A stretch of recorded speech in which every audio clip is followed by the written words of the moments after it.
We're ranking every single Clone Wars arc in chronological order. Some of them hit deep, while others are kind of a slog. So let's start right at the beginning.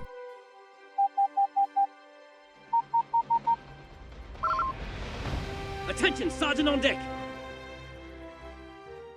The Clone Wars movie, D tier. The 2008 Star Wars The Clone Wars theatrical release serves as the launchpad for the entire animated series, introducing Ahsoka Tano and setting the tone for Anakin Skywalker's growing disillusionment with the Republic. The film follows Anakin and Obi-Wan as they lead a daring mission to Christophsis to rescue Jabba the Hutt's kidnapped son, Rota, from Separatist forces. Along the way, Ahsoka, an impulsive and headstrong Padawan, joins their squad, instantly creating a foil for Anakin's brash confidence and Obi-Wan's measured wisdom.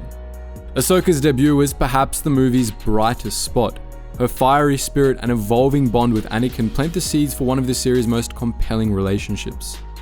The final duel of Anakin versus Count Dooku hints at the tragic trajectory awaiting the Jedi, but feels tacked on rather than earned as the movie rushes to wrap up. Behind the lightsaber clashes and planetary vistas, the story feels more like an extended pilot peppered with action beats than a cohesive feature film experience. Ultimately, while the Clone Wars movie is notable for launching new characters, its sluggish narrative and tonal inconsistencies leave it lagging behind the sharper, more tightly written episodes that follow. It's super important historically, but its flaws relegate it to D tier. The Toydaria Duology. Next up is a two-part arc that's told out of order, the Toydaria Duology. These episodes don't always get talked about, but they quietly help set the tone for how the Clone Wars blends politics, heroism, and the occasional Jar Jar chaos. First, chronologically, is supply lines. Jedi Master Imagundi and Cham Syndulla are under siege on Ryloth, outnumbered and low on supplies. Meanwhile, Bail Organa and Jar Jar Binks are on a diplomatic mission to convince Toydaria to send aid. It ends in tragedy, with Master D making a last stand so the supply ships can escape, an early sign that this show isn't afraid to get dark. Then there's Ambush, the series' first ever episode. Yoda travels to the moon Rugosa and Toydarian space to lock in a Republic alliance, only to get intercepted by Count Dooku's forces. What follows is a clever, character-driven story where Yoda, with just 3 clone troopers, outsmart a full droid army. It's simple, packed with charm, and gives us some of Yoda's best dialogue in the series. Together, the 2 episodes form a decent arc, light on complexity, but rich in early series atmosphere. They don't quite stand among the show's greats, but they're well worth the watch. The Toydaria Duology lands in C tier. The Malevolence Trilogy.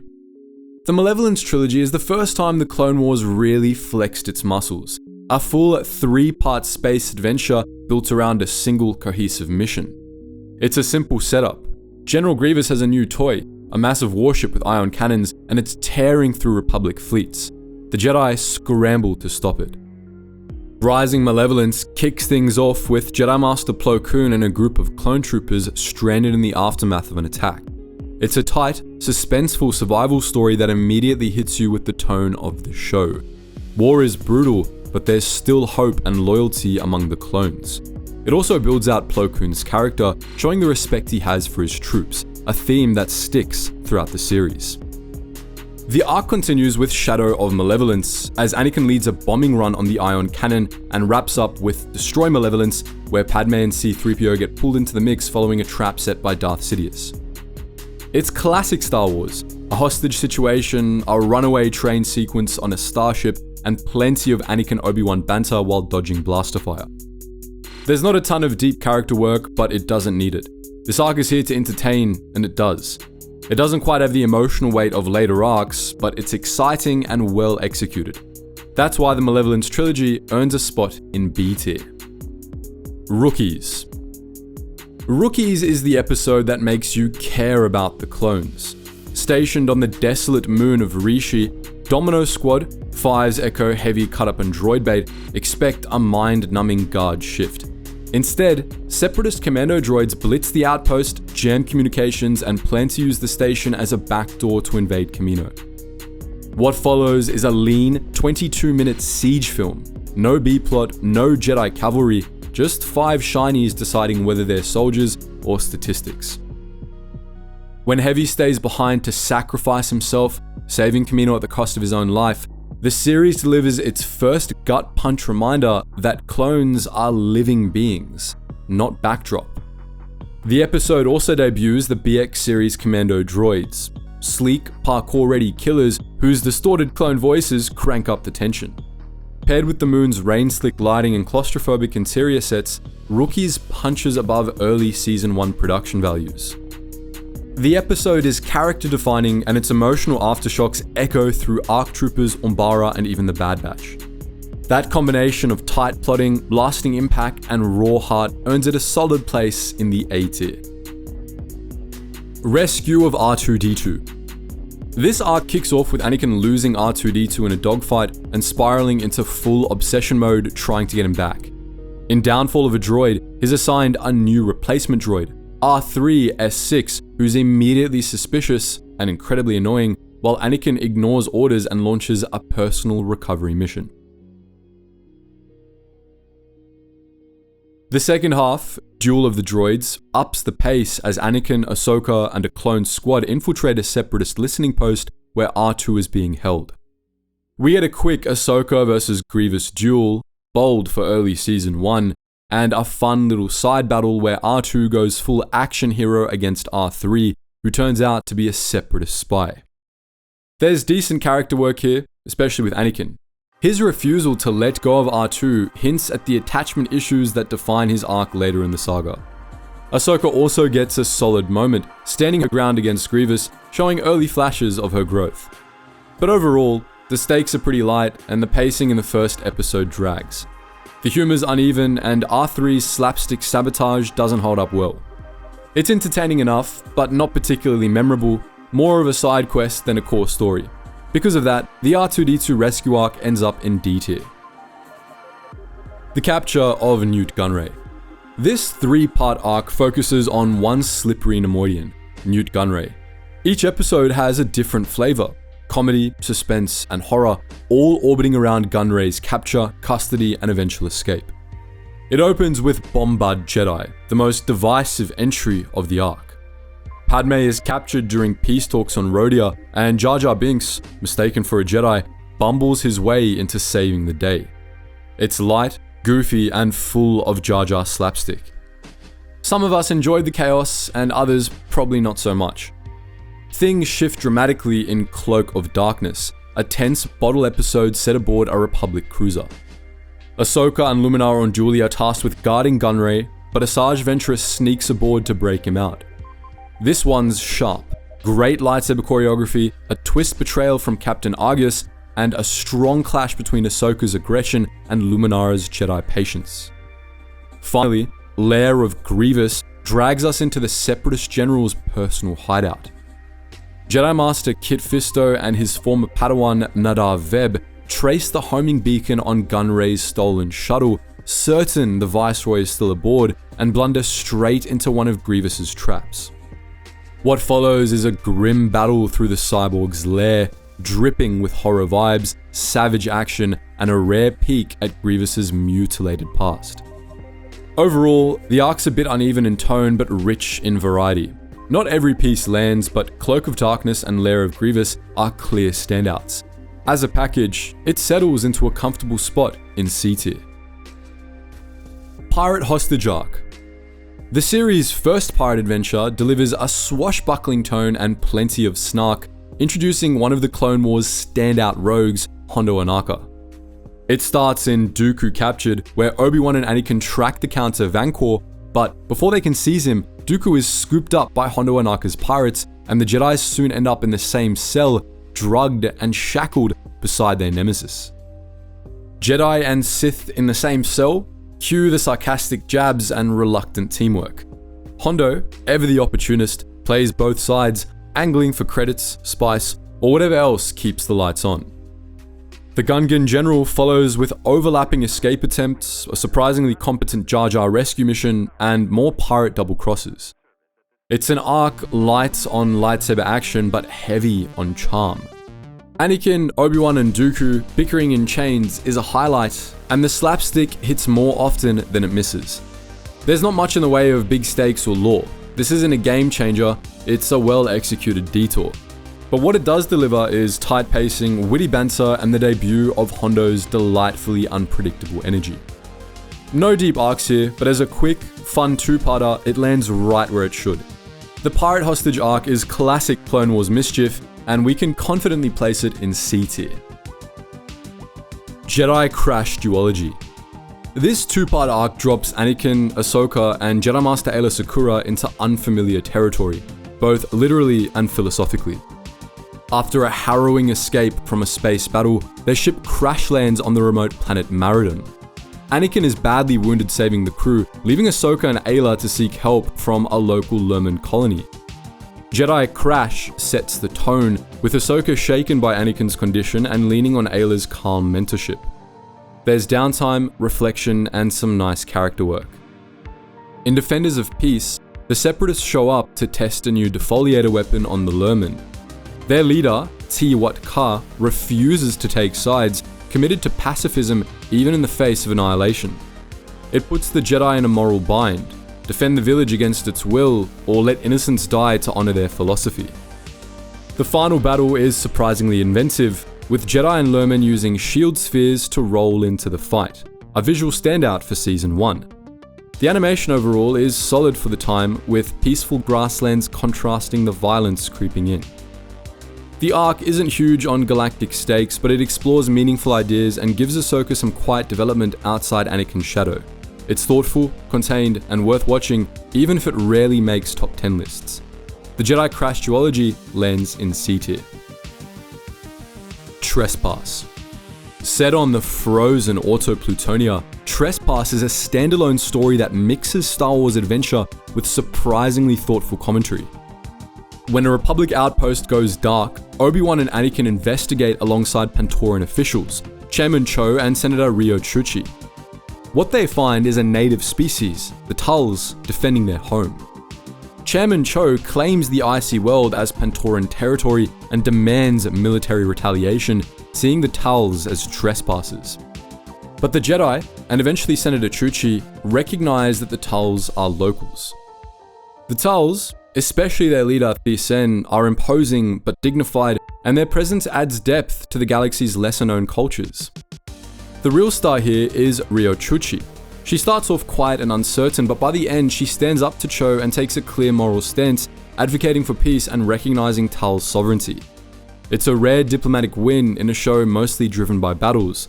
But hey, the battles in this episode were also pretty cool, especially with that slick 501st winter gear. Trespass ultimately tells a tight, effective story with strong themes and memorable characters. It's smart, it's beautiful, and it doesn't overstay its welcome, which earns it a spot in C tier.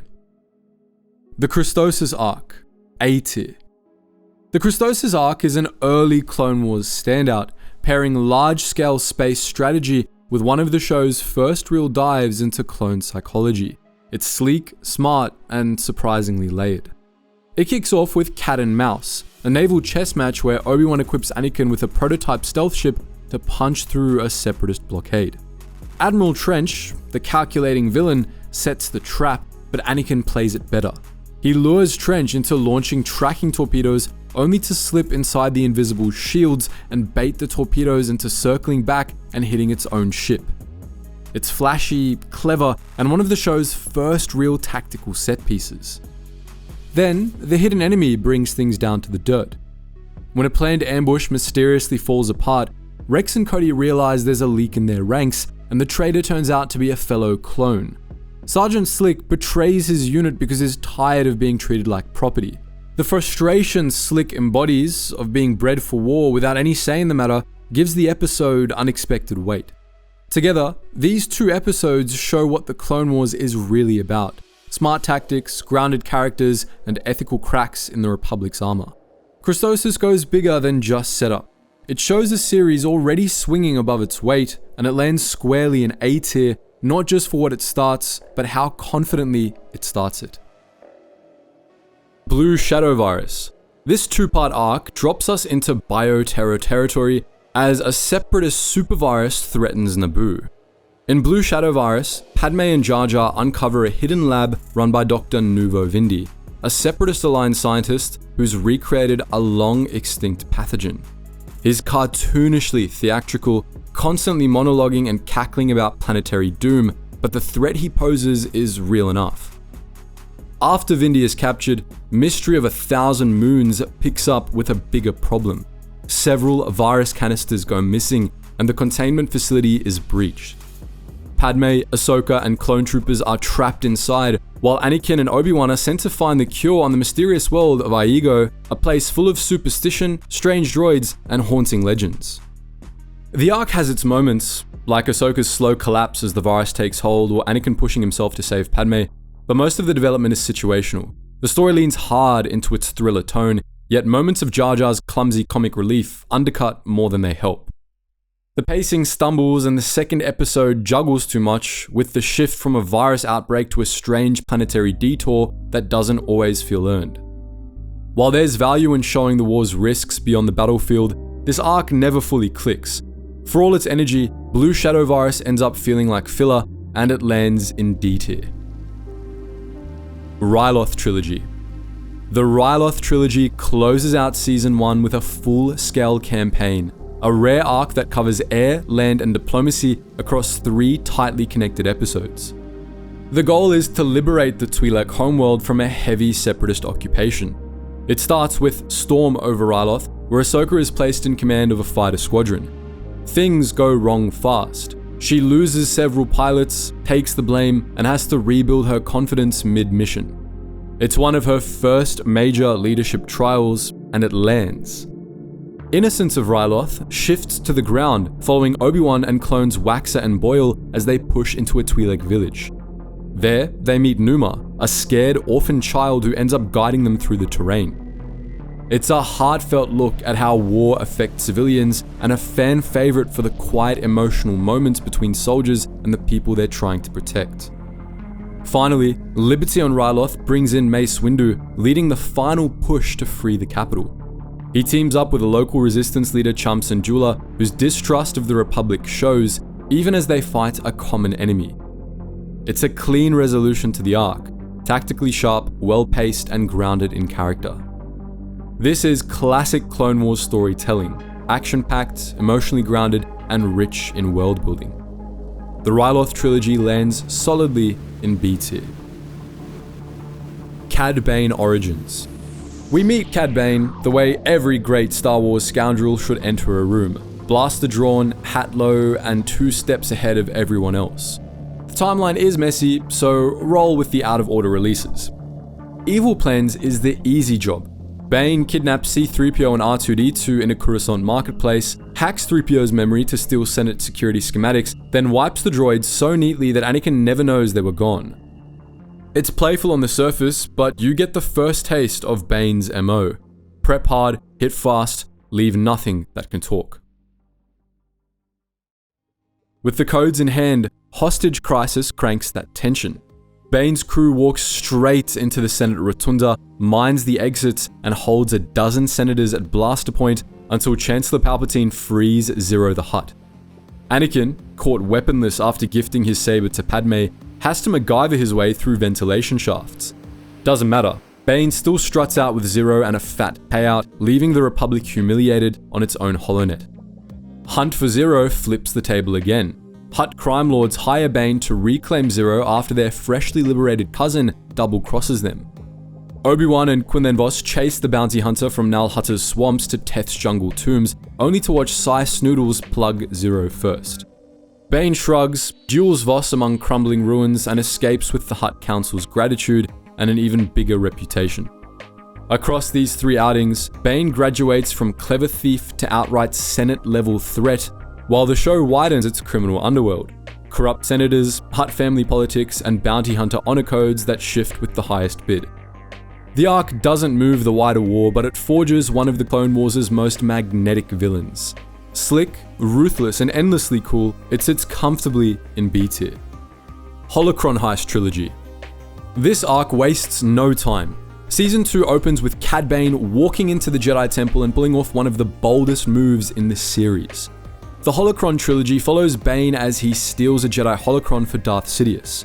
In Holocron Heist, Bane infiltrates the temple, outsmarting the Jedi Order at its own doorstep. In Cargo of Doom, Anakin and Ahsoka confront Bane during a hostage situation in deep space, leading to chaotic fights and split-second decisions. A highlight of the arc was when Bane tries to force Anakin to open the Holocron, with Anakin resisting until Bane threatens Ahsoka. Finally, Children of the Force dives into the darker side of the arc. With the Holocron in hand, Sidious begins targeting Force-sensitive children across the galaxy. Throughout the arc, Bane remains one of the most compelling threats the Jedi face. His style, his voice, his presence, he feels like a real danger, and the show does a great job of bringing it to life with flair. This trilogy delivers smart storytelling and sleek pacing, and it easily lands in A tier. Senate Spy. In this episode, Anakin is dispatched to shadow Senator Padme Amidala's former suitor, Rush Clovis, now a Mun representative on Cato Nemoidia. Republic intelligence suspects Clovis is laundering funds for the Separatists, so the Council turns Padme into bait and Anakin into an uneasy watchdog. What follows is cloak and dagger tension rather than blaster fire. Padme poses as Clovis's companion to access a vaulted data cylinder holding schematics for a droid fighter factory, while Anakin simmers with barely concealed jealousy. The heist veers off course when Clovis's Nemoidian partners poison Padme, forcing Anakin to stage a speeder bike extraction. He saves Clovis only because Padme's cover and the intel depend on it, leaving their guest under arrest and Padme recovering in the temple infirmary. The episode's weight lies in its implications. Clovis's banking clan ties foreshadow the massive corruption plotline that erupts in Season 6, and Anakin's possessiveness previews the dangerous attachments that will define his fall. Senate Spy trades spectacle for intrigue, widening the political lens of the war and highlighting cracks in Anakin and Padme's partnership. It's a solid, slow burner that earns its place in C tier. Useful setup, modest payoff, and essential groundwork for later turmoil. Second Battle of Geonosis. The Second Battle of Geonosis arc is where the Clone Wars fully flexes its scale. Spanning 4 episodes, from the brutal landing and landing at Point Rain to the eerie final moments of Brain Invaders, this is the full campaign and it lands on all fronts. Landing at Point Rain opens with pure chaos, a hard-hitting ground assault under withering fire. The animation steps up here, delivering a kinetic, almost cinematic feel that hadn't been seen before in the show. It's gritty, chaotic, and it immediately raises the stakes. The arc continues with Weapons Factory and Legacy of Terror as the Jedi work to destroy the Separatist droid production facilities. Along the way, Ahsoka and Barriss Offee team up and form a bond that gives the arc its emotional center. Barriss's idealism and Ahsoka's growing realism make for a strong pairing, and their teamwork here sets the stage for events in later arcs. By the time we reach Brain Invaders, the tone shifts into horror territory. A Geonosian parasite infects the clones, and Ahsoka is forced to make life or death decisions involving her closest allies. It's tense, unnerving, and shows how far the show can stretch its genre range while staying rooted in the war narrative. Each episode adds something different. Large-scale battles, moral dilemmas, and moments of quiet between the explosions. The character work deepens, especially for Ahsoka, who emerges from this arc more seasoned and sure of herself. This arc elevated what the Clone Wars could do, showing its potential for depth and scale, and it firmly belongs in A tier. The Pursuit of Grievous. This 2-episode arc explores both ends of the Clone Wars spectrum. Intense military ops and quiet moments of personal reckoning. It opens with Grievous intrigue, where General Grievous captures Jedi Master Eth Koth. What follows is a rescue mission with Obi-Wan, Anakin, and Adi Gallia boarding Grievous's ship to extract Koth before he's tortured for intel. The action is sharp, with Obi-Wan's duel with Grievous standing out. The multi-saber choreography and a chaotic environment makes the fight feel unpredictable. Still, as with many Grievous battles, he escapes before the Jedi can finish the job. Then the story shifts. In The Deserter, Captain Rex, wounded during the search for Grievous, stumbles onto a farm on Saleucami. There, he meets Cutler Quain, a clone who deserted the army, started a family, and built a life away from the war. Their conversations drive the episode, touching on duty, identity, and whether following orders is the same as doing what's right. Cut's presence challenges Rex without turning the story into a debate. It's handled with nuance. Rex doesn't abandon his values, but he gains a deeper understanding of why someone might choose a different path. When droids attack, both men fight side by side, no hard feelings. The tonal shift between episodes is notable, but it works. One delivers spectacle, the other substance. Together, they offer a well-rounded look at the war from two angles. Pursuit of Grievous lands in B tier, memorable, meaningful, and quietly impactful. Lightsaber Lost. Lightsaber Lost shifts gears from galactic warfare to street-level sleuthing, giving Ahsoka a rare solo spotlight. After having her lightsaber stolen by a pickpocket on Coruscant, she teams up with Jedi Master Tera Sinube, an older, slower-paced Jedi with sharp instincts and a patient approach. The episode unfolds like a detective story, taking Ahsoka through Coruscant's criminal underworld in search of her weapon. It's a tight, focused narrative with a clear lesson at its core. Sinube becomes an unexpected mentor, showing Ahsoka that quick action doesn't always equal effectiveness. His calm method of tracking the thief and his ability to anticipate danger before it strikes contrast well with Ahsoka's more impulsive style. It's a refreshing break from the usual war zones and brings depth to everyday life in the Republic. The stakes are highest during Ahsoka's final confrontation with the thief. Sinube's quiet intervention to disarm the threat neatly caps off the episode's message. While not essential to the overall arc of the war, Lightsaber Lost adds to Ahsoka's development and gives us a fun glimpse into Jedi life beyond the front lines. It's thoughtful, entertaining, and lands in C tier. Mandalore Politics. This arc also marks a shift from battlefields, but this time goes into diplomacy as the Clone Wars dives into the political unrest on Mandalore. Obi-Wan is sent to protect Duchess Satine Kryze, the pacifist leader of Mandalore, from assassination attempts and growing internal threats. What unfolds is part mystery, part political drama, and a deeper look at the Jedi's personal struggles. In the Mandalore plot, Obi-Wan uncovers the rise of Death Watch, a Mandalorian extremist group led by Pre Vizsla. The episode's big reveal, a Vizsla wielding the Darksaber, immediately raises the stakes.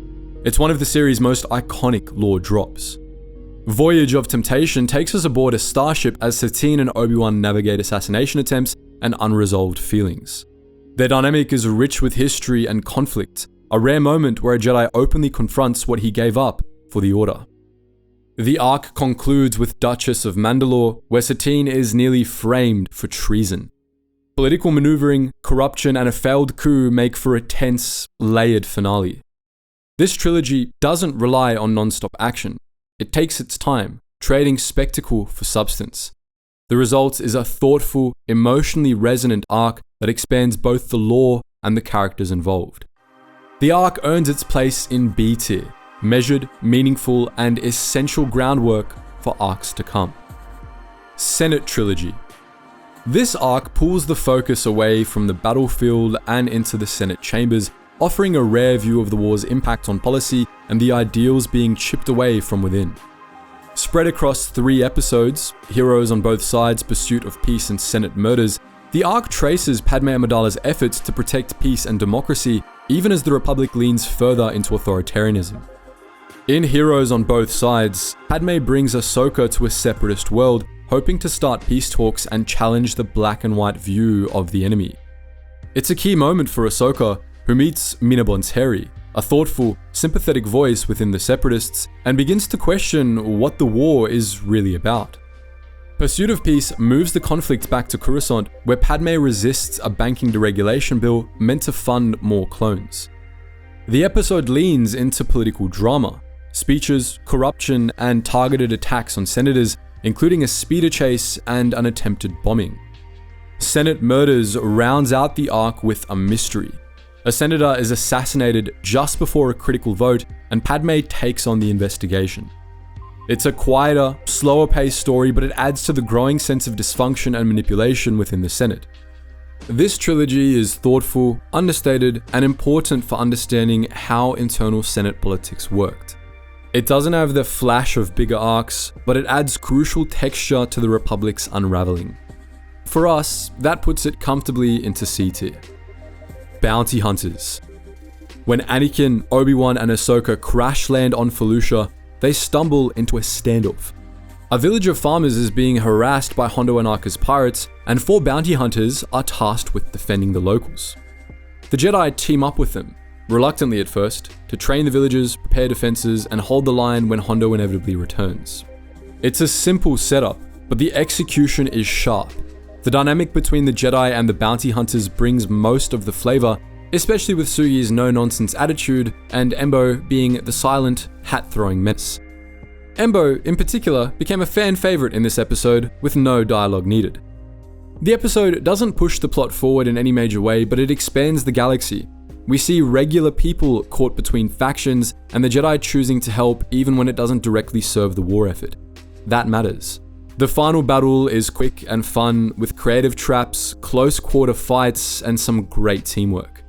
Bounty Hunters doesn't try to be profound, but it delivers a solid, self-contained adventure. For its charm, strong pacing, and memorable guest characters, it earns a spot in C tier. Zillo Beast Duology. This arc is Star Wars doing Godzilla, and not quietly. After the Republic drops an experimental bomb on Malastare to end battle, it unintentionally wakes the last of an ancient species, the Zillo Beast. Towering, nearly indestructible, and highly annoyed, the creature rampages across the battlefield before the Jedi manage to subdue it. And that's just part 1. In The Zillo Beast Strikes Back, Palpatine orders the creature brought to Coruscant for research. Predictably, things go wrong. The beast escapes, storms through the capital, and causes widespread destruction. It's loud, chaotic, and visually impressive. What makes the arc stand out is the ethical undercurrent. Mace Windu and the Republic scientists argue about the morality of capturing and possibly killing the creature, while Palpatine frames it all as necessary for research. By the end, the Zillo Beast feels less like a monster and more like another casualty of the war, caught in the crossfire of politics and power. Character development is light, though seeing Anakin and Padme dealing with an unexpected threat is fun in its own right. The arc doesn't move the broader plot much, but Palpatine's interest in the Beast's armor hints at future ambitions. This duology is bold, strange, and definitely memorable, even if it's more style than substance. It lands in C tier for its spectacle, moral angle, and the novelty of watching Coruscant get stomped on. Boba Fett's Revenge. This arc puts the spotlight on a young Boba Fett, still reeling from the death of his father, Jango.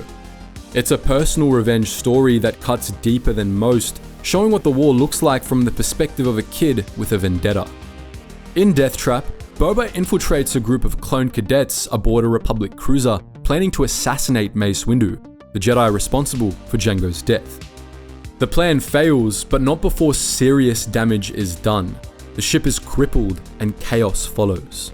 R2 Come Home sees Anakin and Mace trapped under rubble while R2-D2 scrambles through the wreckage to summon help. Meanwhile, Boba's allies, led by Aurra Sing and Bossk, take surviving officers hostage, hoping to bait Windu into another trap. The arc concludes with lethal trackdown on Florum, where Plo Koon and Ahsoka track the bounty hunters. Boba's rage is tested as Aurra's actions spiral. She's willing to kill anyone in her way. Boba clearly isn't. This forces Boba to confront the line between justice and cruelty. We also get a glimpse of Hondo Ohnaka's code as he scolds Aurra for abandoning Boba, hinting at the layered morality within the bounty hunter world. More than just a side story, this arc builds Boba into something more than a legacy name. His anger, grief, and confusion feel real, and the Jedi's handling of him adds to the show's complexity. It's a quieter arc in terms of scale, but it hits hard. Boba's revenge earns its spot in B tier. Clone Cadets. Before Domino Squad became battlefield legends, they were a dysfunctional mess on Kamino, and Clone Cadets shows us exactly how far they had to come. This episode is a prequel to Rookies, focusing entirely on training, teamwork, and the harsh reality of being born for war. The setup is classic underdog bootcamp. Heavy, Echo, Fives, Cut Up, and Droid Bait can't pass their final test, and with instructors like Brick, a no-nonsense bounty hunter, the pressure is brutal. Jedi Master Shaak Ti offers more patient guidance, but ultimately, it's up to the clones to figure themselves out. Each cadet has a clear personality, especially Heavy, whose arc from frustrated lone wolf to team leader gives the episode its emotional center. There's no separatist threat here, no Jedi battles. It's all about clone identity. The episode leans into the individuality of the troopers, a theme the show would return to often. And then there's 99, the physically deformed clone who works maintenance. His encouragement helps push Heavy forward, and when Heavy gives him his graduation medal, it hits way harder than you'd expect from a one-off character moment. Clone Cadets doesn't try to be flashy. It's a quiet, character-driven episode that makes you care about clones as people, not just soldiers. As a standalone, it's solid, but it shines brightest as part of a bigger story. That's why it lands in C tier. ARC Troopers. When General Grievous and Asajj Ventress launch an all-out assault onto Poker City, Domino Squad survivors, Echo 5s and their aging janitor hero 99, find themselves defending the very halls where they were minted. The episode wastes no time. Trident dropships punch through the waves, Aqua Droids breach the cloning vats, and clone cadets grab live blasters for the first time. At its core, this episode is about growth and sacrifice. While Rex and Cody guide the troops and Kenobi and Skywalker fight in the skies, the spotlight stays on the clones themselves.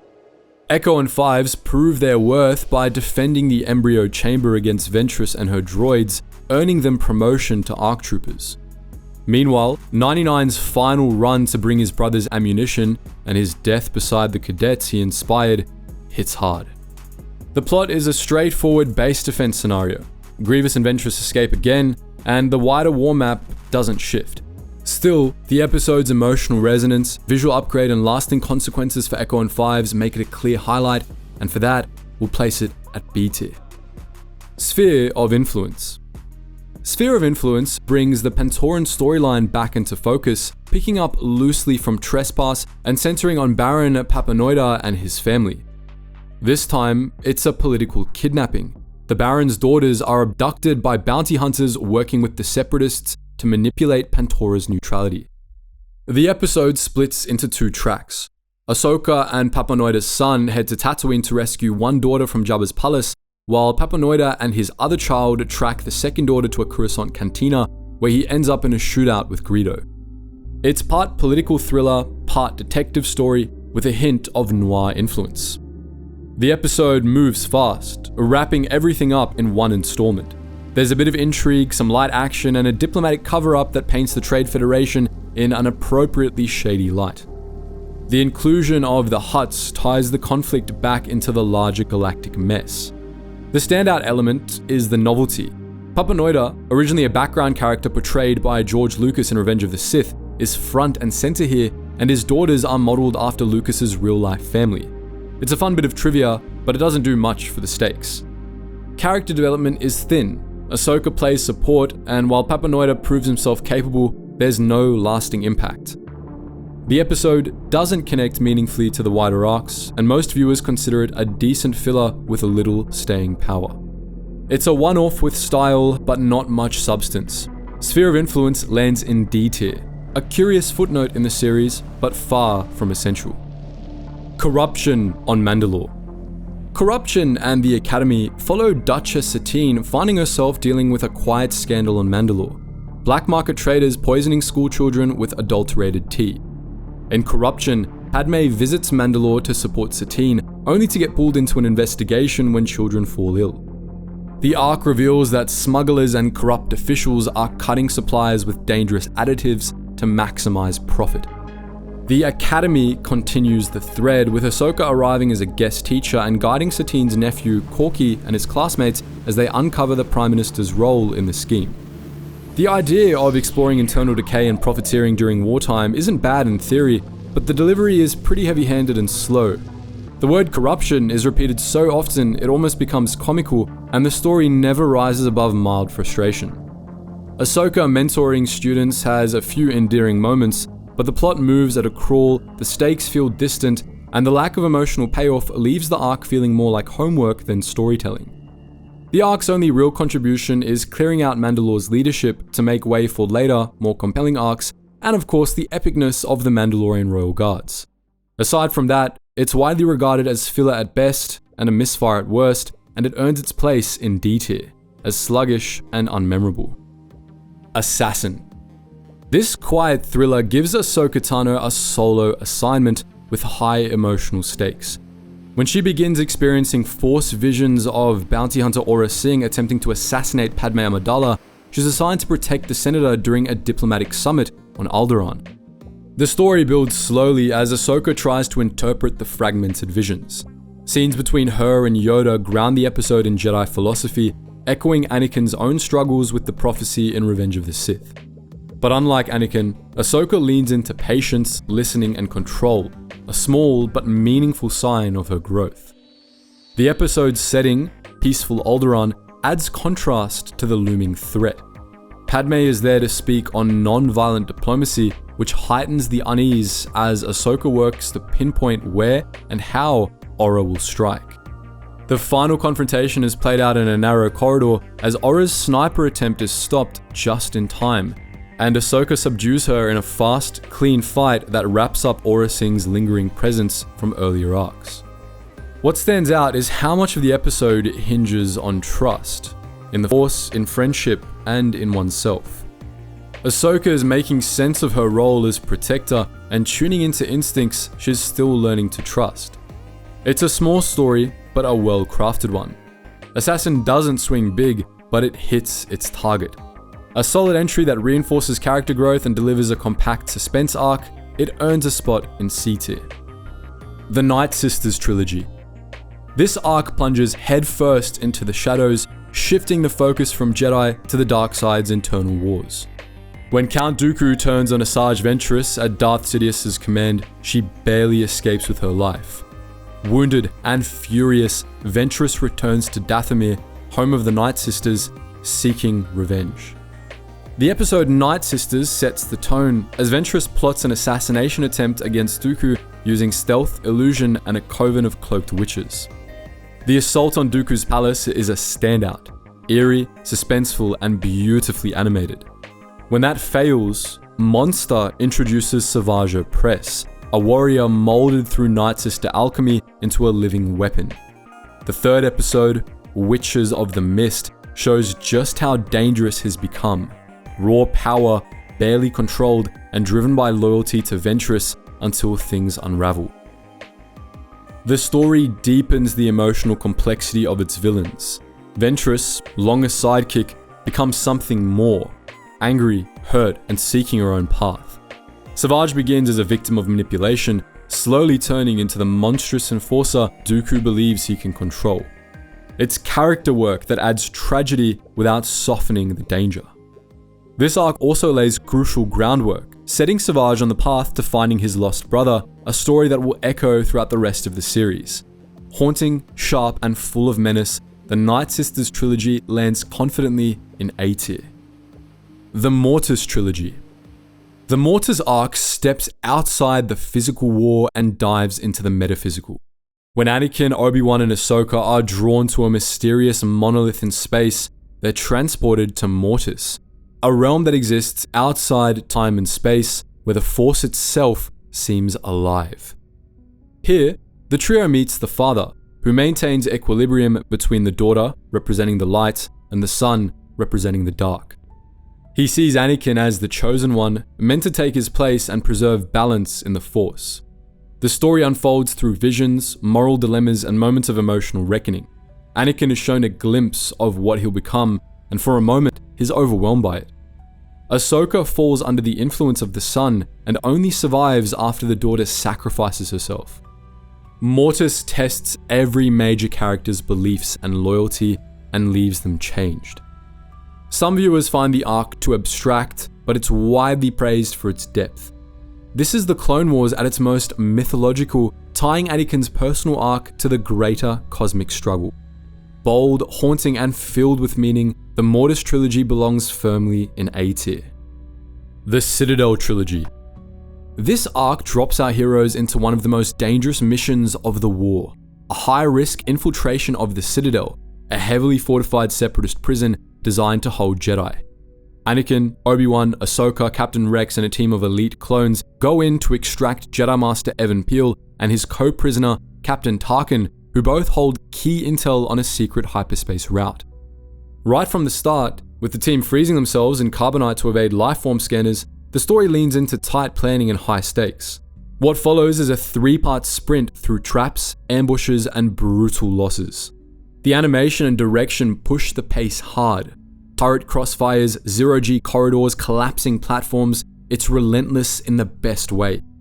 The character work threads neatly through the action. Ahsoka defies orders to join the mission and proves why she belongs there. Echo and Fives continue to shine, with Echo's apparent death hitting hard as a real moment of loss mid-escape. And the dynamic between Anakin and Tarkin adds a sharp edge, with their early ideological clashes foreshadowing the Empire's rise. Don't forget the reprogrammed B1s that endeared themselves to us and sacrificed themselves for the Republic. The Citadel trilogy really doesn't waste a frame, and it's fast, polished, and emotionally resonant, combining Star Wars adventure with real sacrifice. It lands solidly in A tier. Trandoshan Hunters. This 2-part arc drops Ahsoka into a brutal survival scenario, far removed from the structured battles of the war. After being captured by Trandoshan slavers, she wakes up on a remote island used as a private hunting ground. In the episode Padawan Lost, Ahsoka finds a group of Jedi younglings who've been surviving the hunt. Among them is Khalifa, a natural leader worn down by constant fear.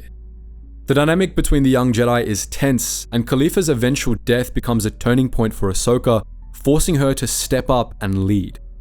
The jungle setting, filled with elevated hunting platforms and hidden perches, makes the danger feel constant. Wookiee Hunt escalates things with the arrival of Chewbacca, also captured and thrown into the game. Chewie's resourcefulness gives the group a fighting chance, from building a distress beacon to helping turn the Trandoshan's own traps against them. Wookiee reinforcements arrive just in time and the group is rescued, closing the arc with a strong sense of earned victory. Ahsoka's growth here is real. She protects, inspires, and leads, showing traits that will define her later arcs. Anakin's emotional reunion with her also reinforces their bond, one of the show's most central relationships. Trandoshan Hunters lands in C tier, memorable and emotionally grounded, even if its overall impact on the saga is modest. Mon Cala Trilogy. The 4th season opens beneath the waves of Mon Cala, where rising tensions between the Mon Calamari and the Quarren erupt into civil war. In Water War, Padme and Anakin arrive too late to prevent King Kolina's assassination, and the Quarren, secretly backed by separatists, stage a coup. A Republic force of aquatic clone troopers, led by Kit Fisto, Ahsoka, and Prince Lee Char, is sent in to stabilize the conflict. A Gungan attack ups the pressure as reinforcements from Naboo's Gungan army arrive to support the overwhelmed Mon Calamari. Yoda coordinates the effort, and the underwater battles grow more intense as the Separatists deploy advanced technology, including Hydroid Medusas, electrified jellyfish droids that devastate the battlefield. In Prisoners, the Separatists tighten their grip. Anakin, Padme, and others are captured, while Lee Char is forced to lead a resistance from within. Ahsoka protects him in secret until the moment is right.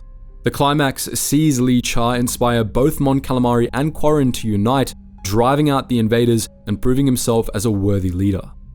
It's a strong mix of war and diplomacy. Lee Char's coming-of-age arc grounds the story, while Ahsoka's mentorship role adds weight.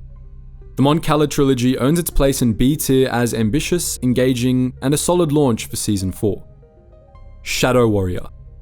Shadow Warrior is a standalone episode that throws together political intrigue, Night Sister magic, and a Jar Jar impersonation plot with uneven results. When Gungan leader boss Leone is manipulated by Rish Lu through a Night Sister-infused pendant, the Gungan army is pushed toward open rebellion. With the boss incapacitated, Jar Jar is tapped to impersonate him and steer the Gungans away from disaster. The idea sounds like comic relief, but the episode plays it mostly straight. Jar Jar navigating a political crisis in disguise is already a stretch, especially when it somehow works, but things escalate further when Anakin confronts Count Dooku, gets captured, and is later exchanged for Grievous in a prisoner swap. The plot moves fast but without much impact. Grievous fighting Gungans might have worked with more build-up, but here it plays out awkwardly, making him seem underwhelming in a battle played for slapstick. Meanwhile, the idea of Night System magic influencing Gungan politics is barely explored beyond a single cursed necklace. Shadow Warrior is widely considered a misfire. It adds little to the larger narrative and wraps up its drama too quickly to resonate. It falls squarely in F tier, more confusing than compelling, and easily skipped on rewatch. Droid Adventure. This duology leans heavily into whimsy, putting R2-D2 and C-3PO front and center for a pair of offbeat, often divisive episodes. In Mercy Mission, the droids are sent with a clone relief team to Aleen, where they stumble into a sealed underground world inhabited by mystical beings. A bizarre, riddle-based puzzle later, they help reseal a planetary rift, all without much involvement from the Republic or Separatists. Nomad Droids picks up immediately, with R2 and 3PO accidentally launched into space and bouncing through a string of disconnected adventures. They're worshipped as gods, start a robot revolution, and briefly become prisoners, before ultimately finding their way back to Republic lines. Nomad Droids feels like a grab bag of story fragments. It's more anthology than arc, with tonal shifts that undercut any sense of urgency. While it nods to old school sci-fi serials and leans into slapstick, the humor often misses. For viewers invested in the overarching war or character development, this feels like a detour that adds very little. There's no real growth for the droids, and their antics have no lasting consequence on the wider narrative. Fan reaction has consistently placed this duology near the bottom of the series. Even those who enjoy lighter episodes often find this pair too scattered to hold interest. Droid Adventure falls firmly in F tier, harmless but hollow, and easily skippable on any rewatch. The Umbara Arc. The Umbara Arc strips away lightsabers and politics to focus on what it means to be a soldier in a war you didn't start.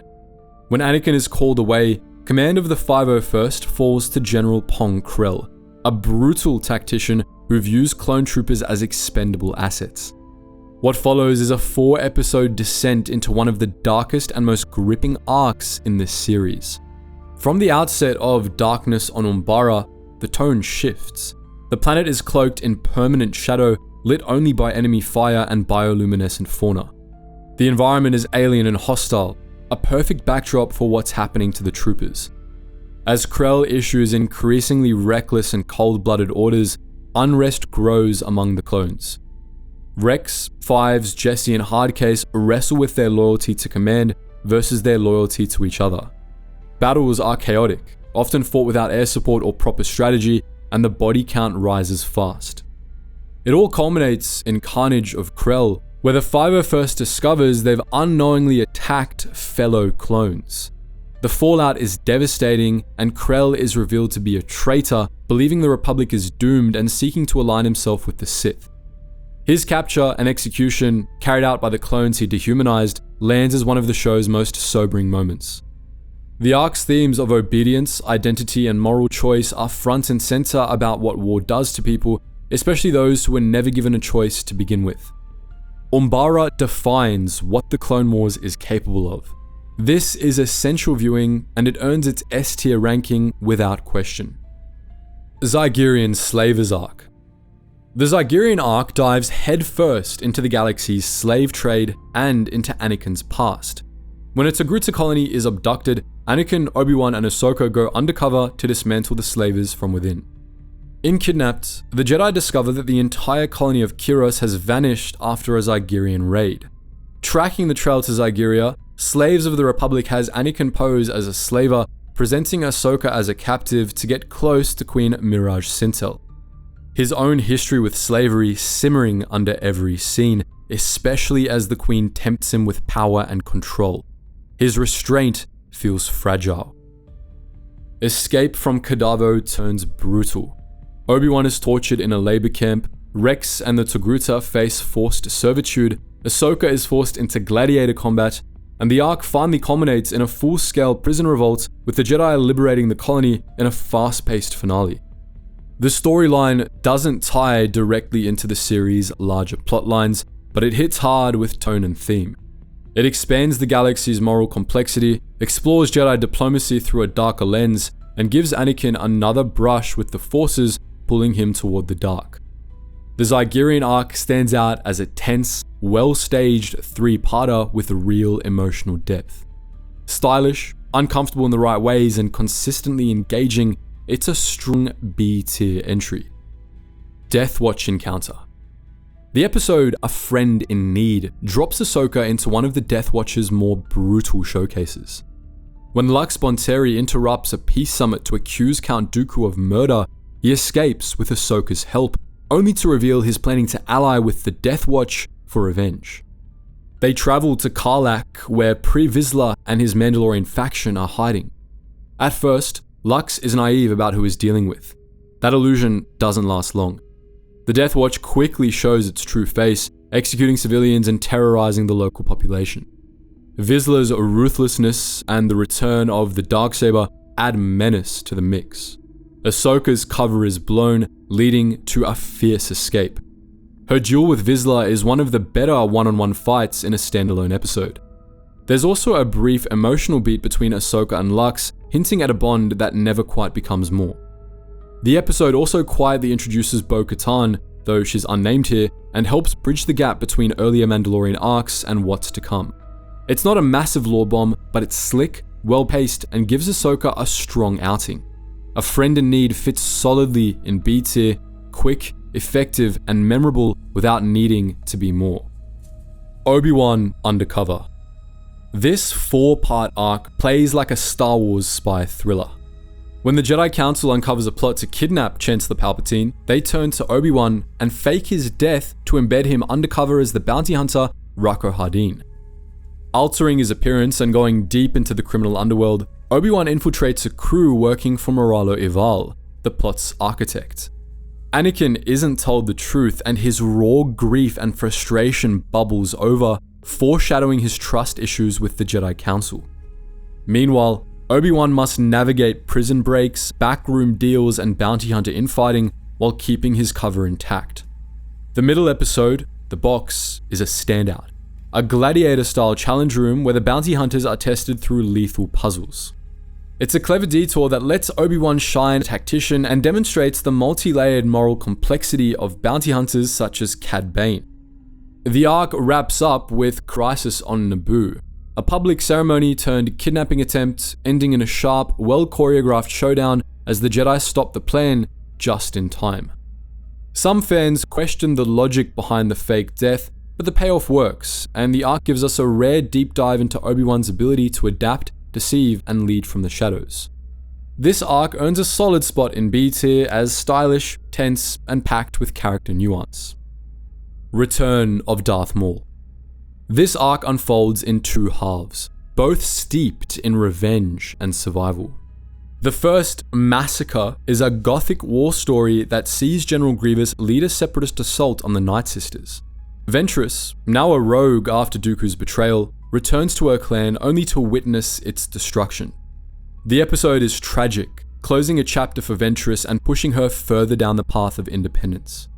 Then the story shifts to Brothers and Revenge, where Savage Opress searches for his lost brother. He finds Darth Maul on the junk-strewn world of Lotho Minor, half mad and crawling on spider legs. It's a full horror setup. Maul's mind fractured, his rage the only thing keeping him alive. With Talzin's magic, Maul is restored, his mind cleared, and his ambition reignited. Maul's duel with Obi-Wan in Revenge is a callback to the Phantom Menace, now flipped. Obi-Wan is outmatched and only escapes thanks to Ventress's intervention. The clash is chaotic, raw, and emotionally charged. The arc juggles different tones, a tragic war tale, a psychological horror recovery, and a revenge-driven showdown. Ventress gains depth, and Maul transforms from a memory into a new threat. This arc truly sets the board for further arcs to come, especially Shadow Conspiracy. While a bit structurally uneven, Return of Darth Maul is loaded with pivotal moments and chilling visuals, and it earns a place in B tier with a compelling, grim, and essential setup for what's coming next. Maul's Rise. Picking up where Season 4 left off, Revival reintroduces Darth Maul as a clear and present threat. Teaming up with his brother Savage Opress, Maul begins carving a bloody path through the Outer Rim, challenging not just the Jedi but the Sith power structure itself. The episode wastes no time establishing tone. Maul and Savage storm a pirate outpost on Florum, slaughtering Hondo Ohnaka's men to draw the Jedi into their trap. Obi-Wan and Adi Gallia respond, leading to a brutal duel on the mining world of Florum. Gallia's death at Savage's hands is shocking, reminding viewers that Maul is playing for keeps. In parallel, Maul begins shaping his biggest strategy. After being cast aside by the Sith, he now plots to build his own power base. His manipulation of local pirates, including Hondo Ohnaka's fractured crew, hints at the larger criminal network he will soon command. Revival is lean but loaded. Maul is back and is building something, and the Jedi, already stretched thin, aren't ready for what's coming. With high-stakes combat, a major character's death, and the clear escalation of Maul's ambitions, Revival earns its place in A tier, a tight, brutal turning point that launches one of the show's most important villain arcs. Onderon Rebels. This arc shifts focus from Jedi battlefields to ground-level rebellion. Anakin, Obi-Wan, and Ahsoka are sent to Onderon to covertly train a resistance movement to overthrow the separatist-backed king. It's a Star Wars insurgency story, one that trades lightsabers for sabotage and teaches us what rebellion looks like before it has a name. At the heart of the arc are Saw and Steela Gerrera, siblings leading the charge. Saw is hot-headed and impulsive, while Steela is measured and inspires loyalty. As the training turns into real guerrilla warfare on the streets of Iziz, Ahsoka takes on more responsibility, guiding the rebels while grappling with the Jedi Council's hands-off orders. Her bond with Lux Bonteri continues to evolve, layered with personal feelings and political divide. Steela's leadership solidifies over time, making her death in the final battle hit hard, a personal loss that affects Ahsoka deeply and underscores the cost of revolution. This arc also plants long-term seeds. Saw Gerrera's introduction leads directly to Rebels, Rogue One, and the broader concept of fragmented rebellion across the galaxy. Onderon Rebels earns a strong B-tier spot, not the flashiest arc, but essential in showing how ordinary people, not just Jedi, shape the fight for freedom. Young Jedi. In Young Jedi, we follow a diverse group of Padawans as they journey to Ilum for the Gathering, a rite of passage to find their kyber crystals and construct their lightsabers. Under Ahsoka's watch, they each face internal challenges in a beautifully designed crystal cave sequence that leans into mysticism and character development. The arc could have stopped there, but it doesn't. After Ilum, a new threat emerges when Hondo Ohnaka and his pirates kidnap Ahsoka, leaving the younglings to rescue her without backup. What follows is an energetic mix of stealth, teamwork, and improvisation as the kids outwit seasoned pirates and earn their place in the Jedi ranks. Each youngling gets a moment. Petro's recklessness, Katuni's quiet strength, and Gungi's resilience all stand out. Their dynamic feels fresh, and watching them evolve over the course of the arc is genuinely rewarding. While lighter in tone, the arc doesn't shy away from danger. It balances adventure with growth, and Ahsoka serves as the bridge, a mentor finding her own confidence in guiding others. Young Jedi is heartfelt, entertaining, and full of personality. It lands firmly in C tier, a wholesome arc in Season 5 that shows the future of the Jedi even as the Clone Wars darken. D-Squad.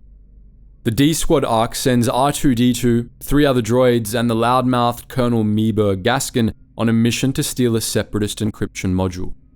It starts light enough with secret weapons, a droid-driven infiltration mission that feels like a playful diversion, and then comes A Sunny Day in the Void, an infamous detour where the characters wander aimlessly on a featureless planet while debating purpose. The episode's experimental style didn't land for most fans, who cite it as one of the show's lowest points. Things improve slightly in Missing in Action with the introduction of Clone Commando Gregor, but his brief hero moment is the arc's lone bright spot. The arc's pacing suffers, its tone veers too far into oddball territory, and the lack of major characters or meaningful stakes makes it feel like filler. Gaskin's development is minimal, and the droids, aside from R2, don't add much. Aside from Gregor's cameo, D-Squad contributes little to the broader story. It lands in F tier, a rare misfire in the series, and one many fans skip without hesitation. Shadow Conspiracy. Shadow Conspiracy brings everything together, Maul, Mandalore, the criminal underworld, and the Jedi in an arc that pushes the series into cinematic territory. After regaining his strength, Maul aligns with Death Watch and the galaxy's most dangerous crime syndicates to execute a bold plan, seize control of Mandalore from the shadows. The arc begins with Eminence as Maul and Savage ally with Pre Vizsla to form the Shadow Collective, manipulating crime lords like the Hudson Black Sun into submission. Once their grip tightens, Maul betrays Vizsla in Shades of Reason and defeats him in a brutal duel, claiming the Darksaber and ruling Mandalore by force.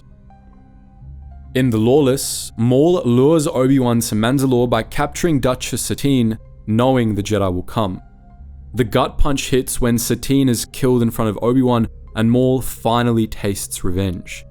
Yet, his triumph is short-lived. Darth Sidious arrives, effortlessly dismantling both Maul and Savage in one of the most intense lightsaber duels of the series. Savage dies and Maul is left broken.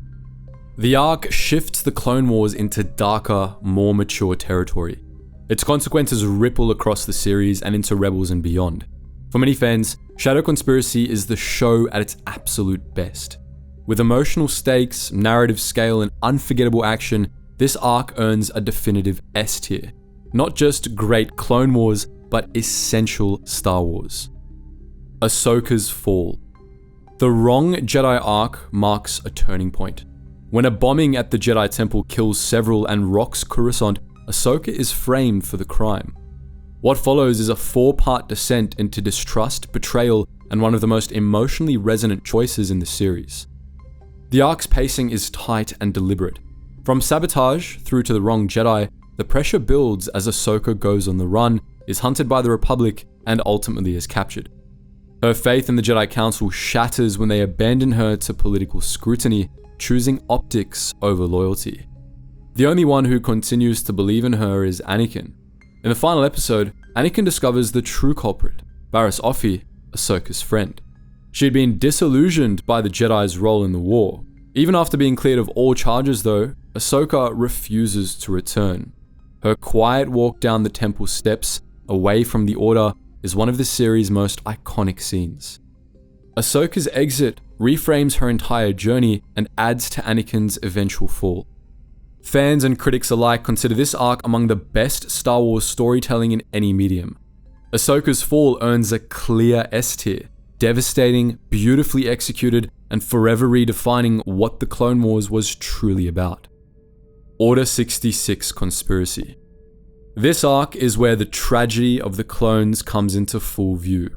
When a malfunctioning inhibitor chip causes Clone Trooper Tup to execute a Jedi mid-battle, it sets off an investigation that leads Fives, one of the last surviving members of Domino Squad, down a path toward the Republic's darkest secret. What starts as a medical mystery quickly spirals into a political thriller. Fives uncovers evidence that all clones have been implanted with chips that can override their free will. As he digs deeper, the walls close in. Palpatine personally intervenes, framing Fives as unstable and dangerous. His desperate attempts to expose the plot are tense, heartbreaking, and ultimately doomed. His breakdown in Orders is a standout moment, a clone torn apart by truth. The final standoff, where Fives pleads with Rex and Anakin to believe him, lands heavy. His death is quiet, cruel, and deeply unfair. It shows how close the Jedi came to discovering the truth and how well Palpatine's plan manipulated everyone, even the most loyal soldiers. Fives' arc transforms him from background trooper to one of the series' most remarkable heroes. It deepens the tragedy of the Revenge of the Sith and redefines how we see the clones' fate. The Order 66 Conspiracy arc is gripping, emotional, and essential viewing, an easy A tier and arguably one of the most important arcs in the entire series. The Clovis Trilogy. The Clovis Trilogy blends political scheming with personal fallout. Padme is drawn back into the orbit of Rush Clovis, now attempting to expose corruption in the intergalactic banking clan. Anakin is assigned to protect her, and doesn't handle it well. Across these episodes, we see Clovis rise to power and fall just as quickly, caught between good intentions and manipulation by Count Dooku. The real tension, though, plays out between Anakin and Padme. Anakin's jealousy and rage surface violently, culminating in a physical attack on Clovis that rattles Padme and strains their relationship. This arc matters because it shows how far Anakin has already slipped. His possessiveness and unchecked anger outside of war zones hit closer to home. It's uncomfortable, but important. The political plot is slower paced, centered on banking fraud and Dooku's machinations, with some viewers finding it dry. But the final episode picks up with an explosive battle on snowy Scipio, featuring strong animation and action. Clovis ultimately sacrifices himself to save Padme, closing his story with reluctant redemption. Not a top tier arc, but the Clovis trilogy earns its C tier placement for its character drama, political depth, and one of the more raw moments in Anakin's unraveling. The Disappeared. This two-parter pairs Mace Windu with Jar Jar Binks as they investigate the vanishing of Bardotta's Force-sensitive Zygerrian masters. Jar Jar's unexpectedly personal connection to Queen Julia pulls him into a pulpy adventure with actual stakes. Kind of. Part 1 is a buddy cop setup. Mace's no-nonsense Jedi discipline clashes with Jar Jar's chaotic energy. They uncover a cult trying to resurrect a dark spirit by sacrificing Force priests, including Julia. The second episode gets weirder, with magic rituals, ancient temples, and a fight to stop a godlike entity from returning. The arc leans hard into odd couple comedy and old school adventure vibes. Mace gets to show off his combat skills in tight corridors, while Jar Jar, surprisingly, isn't a total liability. In fact, he plays a key role in saving the Queen. But despite the novelty of the pairing, the arc feels isolated. It doesn't meaningfully impact the broader Clone Wars narrative, and its mystical elements, while visually fun, don't connect to the core themes of the series. The tone swings between silly and serious and never quite lands either one. Some fans appreciate seeing Mace in a looser scenario and giving Jar Jar a rare win, but The Disappeared ultimately plays like filler, amusing in moments but easily skippable. This one lands in D tier, a curious side quest that never quite justifies its place in the final stretch of the show. Yoda's Journey. The final arc of Season 6 is a slow, spiritual odyssey that puts Grandmaster Yoda on a path few Jedi have walked. After hearing Qui-Gon Jinn's disembodied voice, Yoda seeks answers that take him far beyond the war, deep into the mysteries of the Force. He travels to Dagobah, then to the realm of the Force priestesses, and finally to Moraband, the ancient home of the Sith. Each location presents a trial, testing Yoda's pride, fear, and sense of control. Along the way, he confronts visions of Sith spirits like Darth Bane and even a dark version of himself. It's a dreamlike arc that slows the pace to match its introspective tone. What sets this arc apart is how much it redefines Yoda. He's not just a wise mentor anymore, he's a Jedi grappling with uncertainty, learning to let go. His journey further reinforces the concept of Force ghosts and foreshadows the Jedi's inability to stop what's coming. Fans embraced the risk this arc took. It's not typical Clone Wars, but it's quintessential Star Wars. Mythic, mystical, and meaningful. Yoda's journey earns a firm A tier, quiet but powerful, and a perfect close to Season 6. The Bad Batch. Season 7 opens with a bang by introducing Clone Force 99, the Bad Batch. These enhanced, unorthodox clones team up with Rex and Anakin for a rescue mission that doubles as a reunion. Rex believes Echo, presumed dead, may still be alive. Each member of the Bad Batch brings a distinct flair. Hunter's instincts, Tech's brains, Wrecker's brute strength, and Crosshair's precision, giving the arc a fresh team dynamic. Their tactics are wild, their banter's sharp, and their battles are pure spectacle. The action is some of the slickest in the series, thanks to Season 7's upgraded animation. The heart of the story, though, lies with Rex and Echo. Rex's refusal to give up on his brother and Echo's arc gives the clones one more meaningful story before the war ends. The narrative doesn't hit the philosophical depths of arcs like Umbara or Order 66, but it doesn't need to. This is a fast-paced, high-energy mission that feels like a war movie, and it plays like one. It also sets the stage for the Bad Batch spin-off, which gives this arc lasting relevance beyond the Clone Wars. The Bad Batch arc earns its place in B tier, a strong start to the final season, filled with action, brotherhood, and momentum. Ahsoka's Walkabout. This arc follows Ahsoka Tano in the aftermath of leaving the Jedi Order. Laying low in Coruscant's lower levels, she crosses paths with Trace and Rafa Martez, two sisters trying to survive in a world shaped by Jedi decisions they've come to resent. The story aims to show Ahsoka through civilian eyes, revealing the disconnect between the Jedi and the people they claim to protect. While the concept is theoretically solid, the execution falters. Much of the arc revolves around Trace and Rafa getting in over their heads, from shady jobs to a botched spice run with the Pikes. The pacing drags and character decisions often feel forced. The bright spot of this arc, however, is Ahsoka's progress. She begins learning how to do good without the Jedi framework and keeps her identity hidden while subtly using the Force. But the story itself definitely doesn't justify its 4-episode length. Most fans, including us, had a lukewarm response, to say the least, especially when sandwiched between stronger arcs. For us, Ahsoka's walkabout lands in F tier. Well-intentioned but poorly paced and very forgettable in the context of a packed final season. The Siege of Mandalore. The Siege of Mandalore is the culmination of everything the Clone Wars built toward. A 4-part arc that's as emotionally gripping as it is visually breathtaking. It's not just the finale, it's a full-on Star Wars epic that parallels and intertwines with Revenge of the Sith in real time. Ahsoka returns to join Bo-Katan in the assault on Mandalore, facing off against Darth Maul in one of the series' best lightsaber duels. Maul tries to warn Ahsoka about Sidious's grand plan, hinting at the fall of Anakin. She doesn't believe him, and the tragedy that follows is all the more heartbreaking. Then it happens. Order 66. Ahsoka, betrayed by the clones she fought beside, must survive without killing them. Rex fights the programming just long enough to help her escape, and their bond anchors the arc. We get graves, snow, a helmet in the dirt, and then Vader, long after it's over. It's pure cinematic tragedy. This arc delivers on every level: character theme, action, and legacy. It redefines Ahsoka, deepens Maul, and strengthens the bridge between prequel and original trilogies. Fans and critics agree, this is some of the best Star Wars, period. Without question, The Siege of Mandalore belongs in S tier, a masterclass in animated storytelling. And that's the full Clone Wars journey, every arc ranked. From slow starts to S tier finales, this series evolved into one of Star Wars' best stories. It gave us unforgettable characters, surprising depth, and moments that hit harder than anyone expected from animation. You might not agree with every tier, and that's the fun of it. Drop your rankings in the comments, argue for your favorites, and let's keep the Clone Wars talk going. As always guys, thank you so much for watching, and I hope to see you in the next video.